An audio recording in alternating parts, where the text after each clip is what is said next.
Υπογράψαμε μια διακυβερνητική συμφωνία για την κατασκευή ενός αγωγού φυσικού αερίου που θα ξεκινάει από τη Νέα Μεσημβρία και θα καταλήγει στην Γεβγελή, και με αυτόν τον τρόπο πετυχαίνουμε δύο πράγματα.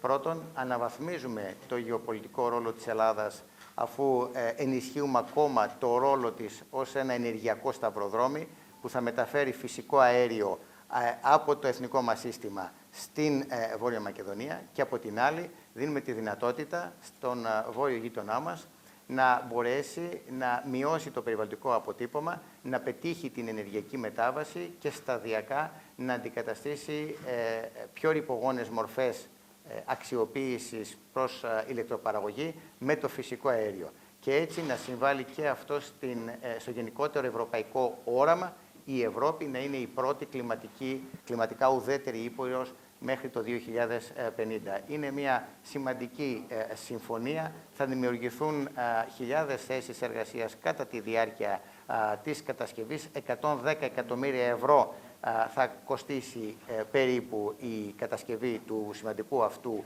έργου, που θα ενώσει τα δύο συστήματα φυσικού αερίου των δύο κρατών. Και βέβαια, αφού ξεκινήσει τη λειτουργία, αυτός ο αγωγός θα βοηθήσει πολύ την περαιτέρω ανάπτυξη των οικονομιών μας.